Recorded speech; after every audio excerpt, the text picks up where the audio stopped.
আসসালামু আলাইকুম। আমি নুসরাত জাহান দীপা। আমি ক্লিনিক্যাল ডায়েটিশিয়ান হিসেবে মেডিক্স ইউনাইটেড হেলথ কেয়ার ধানমন্ডিতে আমি কর্মরত রয়েছি।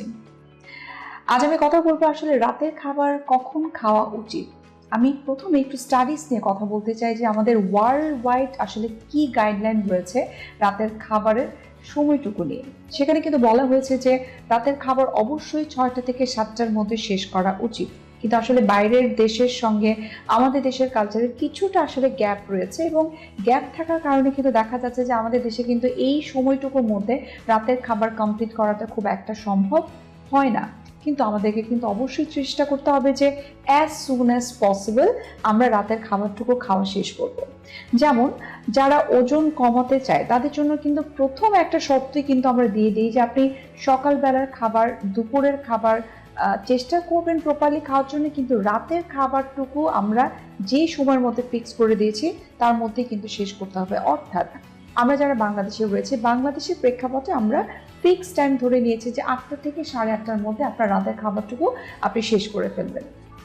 যারা ডায়াবেটিক পেশেন্ট তাদের জন্য কিন্তু আরও বেশি গুরুত্বপূর্ণ এই রাতের খাবারটুকু সময় মতো শেষ করা। কেননা আপনি যদি রাতের খাবার 10টা থেকে 11টার মধ্যে যদি শেষ করেন তখন কিন্তু দেখা যায় রাতের খাওয়ার পরে কিন্তু আমাদের খুব একটা অ্যাক্টিভিটিস থাকে না। আপনার ক্যালোরি যা আপনি খাচ্ছেন সেটা কিন্তু বার্ন হওয়ার মতো কোনো সুযোগ থাকে না, সুতরাং দেখা যায় আপনার ব্লাড সুগার কিন্তু রেস করবে।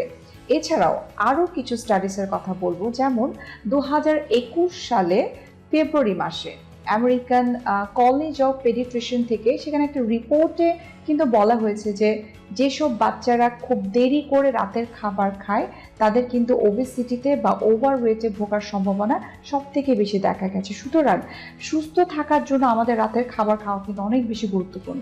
এই যে আমরা রাতের খাবার খুব আর্লি খাওয়ার জন্য বলছি, সেই আর্লি খাবারটুকু আমরা কি খাবো সেটাও কিন্তু গুরুত্বপূর্ণ বিষয়। যেমন যারা ওজন কমাতে চায় তাদেরকে কিন্তু আমরা অবশ্যই বলি যে আপনি নো কার্ব এই বিষয়টাকে অ্যাভয়েড করে আপনি লো কার্বে নিয়ে আসেন। অথবা যারা ডায়াবেটিক পেশেন্ট তাদের ক্ষেত্রেও কিন্তু আমরা বলে থাকি যে রাতের খাবার আপনি যদি 8টা 8:30টার মধ্যে শেষ করে ফেলেন সেক্ষেত্রে কিন্তু আপনি একেবারেই কার্বোহাইড্রেট বাদ দিবেন, আপনাকে মিনিমাম একটা পোর্শন কার্ব কিন্তু রাখতে হবে।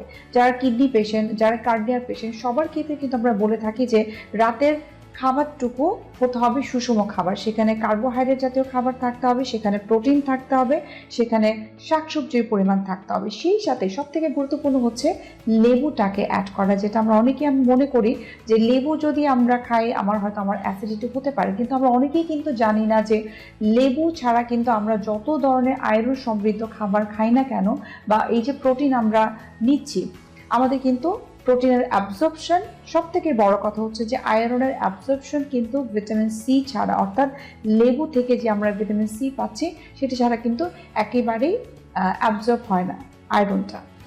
সুতরাং যারা ওজন কমাতে চায় তাদের জন্য আমি স্পেশালি বলবো যে রাতের খাবারটুকু 8টা থেকে 8:30টার মধ্যে শেষ করে ফেলতে হবে এবং সেই খাবারে আপনি যদি কার্বোহাইড্রেট স্কিপ করেনও তার অল্টারনেটিভ হিসেবে আপনাকে প্রোটিন জাতীয় খাবার অ্যাড করতে হবে। আপনাকে অবশ্যই শাকসবজি খেতে হবে এবং ঘুমানোর আগে চেষ্টা করবেন দুধ অথবা দই জাতীয় খাবার গ্রহণ করা। এই দুধ বা দই কিন্তু আপনাকে প্রচুর এনার্জি দেবে সকাল পর্যন্ত, সেই সাথে আপনার একটা ভালো একটা সাউন্ড স্লিপ ঘুম দিবে। সেই সাথে রাতের বেলা অনেক সময় দেখা যায় যদি কোনো কারণে আপনার একটু ঘুমাতে দেরি হয় সেটা কিন্তু আপনার অ্যাপিটাইটটাকে অনেক কম করে ফেলবে।